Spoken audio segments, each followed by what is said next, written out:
Fala pessoal, Noite Alvinegra no ar, começando um pouco mais tarde, cheguei em casa neste momento 20 horas e 49 minutos, o horário que eu estou gravando aqui o vídeo. Quem me acompanha pelas redes sociais pôde acompanhar tudo que eu trouxe, muitas informações exclusivas hoje a respeito do nosso Botafogo. Eu postei tanto no Twitter e também no Instagram, sigam nas outras redes sociais, porque quando eu estou na rua, né, devido a essa situação de eu ter que ir todo dia para o Rio de Janeiro fazer o SBT Esportes Rio, então eu chego em casa um pouco mais tarde. Hoje eu acabei chegando um pouco mais tarde do que o habitual e por isso priorizei as outras redes sociais para vocês não perderem as informações. Abro aqui o nosso vídeo trazendo a primeira que eu falei, né, depois daquela que eu trouxe no horário do almoço a respeito do Giovanni Gonçalves, né, jogador uruguaio que está negociando com o Botafogo. Daqui a pouco, no nosso decorrer do nosso vídeo, irei falar também sobre a situação do novo lateral direito que o Botafogo está em busca no mercado. Vou explicar tudinho aqui o que está acontecendo. Abro o vídeo falando a respeito do Botafogo ter cancelado a pré-temporada nos Estados Unidos. Hoje trouxemos essa informação de que, devido ao regulamento do Campeonato Carioca, em que tem uma cláusula que ela é maléfica para os times que querem utilizar os elencos alternativos, como o Botafogo quer utilizar, né? O elenco B, por exemplo. Você pode colocar em até 3 rodadas o time reserva, ou um time B, um time sub-23, como é o caso do Botafogo. Depois, você pode tomar multas, e a multa é o valor mínimo que um clube grande pode ganhar no Campeonato Carioca. E essa multa é de 15 milhões de reais, porque é o valor negociado pelas cotas de TV ali feitas pela Ferj e também pela Brax. Então, se o Botafogo não utilizasse a equipe principal no campeonato, se o Botafogo não utilizar, no caso, a equipe principal após a 4ª rodada, a sua multa seria de 15 milhões de reais para poder jogar o campeonato estadual. Dito isso, o que acontece? O Botafogo teve que conversar internamente e chegaram à conclusão de que vamos jogar com o time principal, porque você tem uma multa e o Botafogo ao mesmo tempo negocia os direitos de TV. E certamente ninguém iria querer comprar os direitos de TV do Botafogo com o time alternativo. Todo mundo quer ver o Botafogo jogando com seu time principal. A ida para os Estados Unidos não aconteceria no primeiro dia da pré-temporada. A primeira semana você faz muitos exames. Nos primeiros dias o Botafogo terá que fazer muitos exames para ver como os jogadores estão. Nem todos estarão no mesmo nível por causa das questões das férias e etc. Então a primeira semana seria mais aquele engana. Gente, estou colocando aqui entre aspas, tá? O engana que eu gosto, aquela coisa mais leve. A partir ali de quinta, sexta-feira, que os treinos ganhariam mais corpo. Provavelmente, se o Botafogo fosse viajar, seria na semana do dia 15, né? Seria ali no dia 15 de janeiro, ali, provavelmente, para os Estados Unidos. E o Botafogo ficaria, vamos supor, um dia de viagem e mais um dia de recuperação. Chegando no dia 15, teríamos ali 17, 18, 19, 20 e faríamos alguns amistosos. E o Botafogo teria que voltar no dia 25, 26, porque a 4ª rodada do Campeonato Carioca já seria um jogo em que o Botafogo tem que colocar uma equipe diferente. Não a equipe reserva, não o time comandado pelo Lúcio Flávio, sim o time comandado pelo técnico Luiz Castro. Mas o Textor falou ali, bravejou que não iria colocar o time titular, queria colocar o time reserva, aquela situação toda. Amigos, como diria a tropa de elite, o sistema é foda, perdão na palavra. O sistema venceu o Botafogo. A partir do momento que você teve algumas alterações, por exemplo, até mesmo no critério de classificação para a Copa do Brasil, onde nós não sabemos qual que é o critério ainda, já que a Ferj não divulgou como as equipes do estado do Rio disputarão a competição mata-mata da CBF, onde você teve certamente uma ingerência de várias federações. Tanto é que o Atlético Paranaense, depois de alguns anos, vai disputar o Paranaense com seu time titular. Por quê? Dependendo ali das combinações, a equipe do Petralha poderia ficar fora da Copa do Brasil se não chegasse em uma fase aguda na competição. E com esse ajuste, você meio que obrigou. O Bahia, por exemplo, nos últimos anos, não vinha jogando baiano com a sua equipe titular. Tanto é que times menores, times do interior baiano, eles estão vencendo o campeonato daquele estado.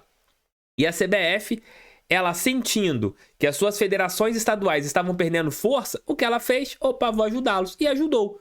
Imaginem se o Botafogo não consegue com o time B, que eu acho que até com o time B tinha a obrigação de conseguir, porque o time B do Botafogo é melhor do que os times que estão disputando ali o campeonato estadual. Acho que mesmo assim tinha condições de conseguir pelo menos uma vaga num G4 do campeonato, mas isso se o G4 desse vaga, né? Porque a gente não sabe se apenas o primeiro, o campeão e o vice estarão ali na Copa do Brasil, se nós teremos o terceiro e o quarto fora, se nós teremos o campeão e o vice da Taça Rio com vaga na Copa do Brasil. A gente não sabe, porque a FERJ não divulgou como será o critério de classificação para as equipes. Então, meus queridos amigos, o Botafogo, com tudo isso, com todo esse pacote, achou melhor que vamos ter que colocar o time principal para jogar essa bodega do Campeonato Carioca. E a pré-temporada morreu. Se o Botafogo não tivesse feito o amistoso contra o Crystal Palace, de repente dava para ter ajustado tudo. Porque anteriormente a previsão era que o Botafogo entrasse de férias ali no final do Campeonato Brasileiro e voltasse na última semana do ano para você fazer os exames e já nessa semana os treinamentos começarem. Mas o Vasco vai para pré-temporada. Sim, o Vasco vai para pré-temporada. Já se apresentou lá atrás a equipe Cruz Maltina, se eu não me engano, 12 de dezembro o Vasco já começou seus treinamentos visando o ano de 2022 e eles estão no processo acima. Muito provavelmente o Vasco vai ficar fora ali dos seus 3 primeiros jogos do Campeonato Carioca, fazendo essa pré-temporada nos Estados Unidos, onde eles vão já no próximo dia 14, né, que o Vasco, se eu não me engano, viaja para os Estados Unidos. Se eu não me engano é isso, se eu tiver equivocado comentem aqui, e o Vasco voltará provavelmente depois do jogo contra o Botafogo, que seria no dia 23, na quarta rodada, o Vasco vai colocar a equipe. O importante é acontecer um pronunciamento oficial do John Textor a respeito disso. O Botafogo tem que vir a público explicando os motivos dele. Explicando porque, olha, a gente tá fora por causa disso, a gente não vai fazer a pré-temporada por causa disso. O Botafogo, ele acha melhor a gente disputar o Campeonato Estadual por causa dessas sanções aqui. E só veio a público, né? Porque o portal GE também trouxe uma informação, alguns complementos disso, e a FERJ divulgou a seguinte nota. Diante da matéria publicada no site Globoesporte.com quanto a divulgada decisão de cancelamento da pré-temporada do Botafogo, eles colocaram o seguinte: não interfere a FERJ não interfere na opção do local ou de nada referente à pré-temporada de qualquer filiado. Claro, FERJ, isso aí é de menos, né? Isso aí, ninguém falou isso. A respeito da cláusula de proteção no Campeonato Carioca quanto à obrigação de utilização da força máxima após a terceira rodada, dispositivo constante do Regulamento Específico de Competições, o REC, e aprovado pelos filiados, inclusive pelo Botafogo, não houve qualquer divergência ou falta de entendimento em relação a tal cláusula. A FERJ estranha a justificativa exposta pela reportagem, uma vez é de responsabilidade única e exclusiva de todos os filiados qualquer decisão em relação ao período de sua respectiva pré-temporada, inclusive quanto à conveniência ou não da sua realização. A FERJ lamenta não ter sido preliminarmente ouvida pela reportagem do Globoesporte.com. Então, assim, teve essa nota da FERJ a respeito da matéria. E o que acontece a partir daí? Agora, o Botafogo vai passar ali um período de treinamentos ou no CT Lunier, ou vai viajar dentro do estado do Rio, ou vai viajar dentro do Brasil para fazer a sua pré-temporada. Ainda isso não foi definido. Mas na segunda-feira acontecerá a reapresentação lá no CT Lunier e o Botafogo não vai para os Estados Unidos. Não é questão de falta de grana. Uma coisa é você deixar de ganhar 15 milhões, você ficar no 0-0. Outra coisa é você tomar uma multa de 15 milhões e beneficiando os seus rivais. Isso a gente tem que entender também. O Botafogo não deixaria de arrecadar com cotas de TV se colocasse o time alternativo. Teria que pagar uma multa de 15 milhões. É bizarro, mas, infelizmente, é a FERJ. Deixe seu like, inscreva-se no canal, compartilhe, comentem aqui esse vídeo. O canal é feito para todo torcedor que ama a Estrela Solitária. Esse vídeo está ficando até um pouco mais longo do que imaginado, que a gente costuma colocar aqui, mas vamos seguir aqui com as informações. Trouxe lá no meu Twitter um pouco mais cedo, já tinha falado aqui no canal há 2 ou 3 dias, que o Botafogo não tinha interesse em um lateral direito que foi colocado esses dias aí pela mídia argentina, se eu não me engano. Apareceu o nome de um lateral, agora não me lembro. E falei que o Botafogo tinha 2 laterais que estava negociando. Trouxe os dois hoje, né? Porque a negociação ganhou já um corpo, não é uma negociação tão fria, já tem uma negociação com valores estipulados, já é uma negociação que dá pra gente conversar com vocês. O primeiro lateral, falei dentro do Almoço com o TF, é o Giovanni Gonçalves, jogador uruguaio. Falei mais sobre ele dentro do nosso vídeo do horário do almoço. Assistam lá o Almoço com o TF. E o outro é o Michel Murillo, jogador do Anderlecht da Bélgica, perdão, falei Grécia, da Bélgica. É um jogador que é artilheiro do campeonato. Artilheiro. É da seleção belga, desculpem, gente, tô cansado, às vezes o Tico-Teco dá um tilt aqui, mas tô aqui de novo corrigindo. É lateral direito, titular do Anderlecht na competição, lateral direito, titular da seleção do Panamá, jogou em algumas equipes como o Red Bull, lá dos Estados Unidos, e hoje está no Anderlecht e tem contrato até junho de 2025. O outro lateral, né, no caso, o Giovanni Gonçalves, ele pertence a Mallorca, da Espanha. O Gonçalves, ele é reserva e o Murilo é titular. A situação dos empréstimos são bem parecidas. O Botafogo teria que pagar um valor para ter esses dois jogadores. O valor não é muito alto, né? Pelo que eu pude apurar, conversando com pessoas que estão participando da negociação pelo lado dos jogadores. São valores, até certo ponto, tranquilos. O Botafogo não teria dificuldade de autorizar essas negociações.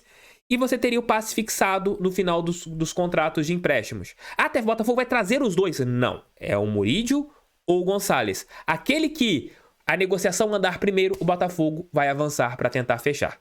Não são negociações fáceis, são dois jogadores interessantes. Inclusive, o Murillo é um atleta que tem muito mercado e é um bom jogador. Tef, quem você prefere, Murillo ou Gonçalves? Cara, eu gosto muito do Murillo, pelo que eu me lembro dele jogando mais na MLS, e eu vi alguns jogos da seleção do Panamá. É um lateral de 1,80 m e pouco, forte, não é defensivamente não é perfeito, mas é um lateral com muito voluntarioso. E até mesmo quem acompanha os jogos do Anderlecht, conversei com um jornalista que faz algumas partidas do Anderlecht, ele disse que é um lateral muito constante.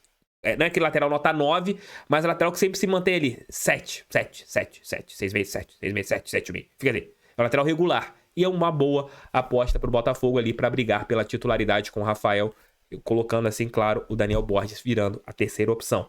Mas é isso, o Botafogo negocia com esses dois jogadores, repito, busca por empréstimos desses dois atletas. O Botafogo pagaria um valor para as equipes, ou Mallorca, ou o jogador, o do Anderlecht, eles serem liberados, e depois você teria o passe fixado em alguns montantes, em alguns milhões de dólares ali, em ambas as negociações. Vamos aguardar o desenrolar. Nessa semana nós teremos ali provavelmente alguns avanços sobre esses jogadores e dentro dos outros vídeos aqui do canal do TF, certamente irei trazer mais detalhes para vocês. Um beijo, tchau, tchau. Fui, mais 2 vídeos aqui. Assistam, galera. Não editei vídeo, não fiz nada. Gravei aqui. Se tiver algum errinho aqui, um errinho a colar, algum blá, blá, blá, blá, peço perdão, mas só para o vídeo não entrar tão tarde para vocês. Valeu, fui. Até mais tarde, 5 da manhã estarei de volta com o nosso giro. Assistam mais 2 vídeos aqui. Valeu, fui, foi o gol.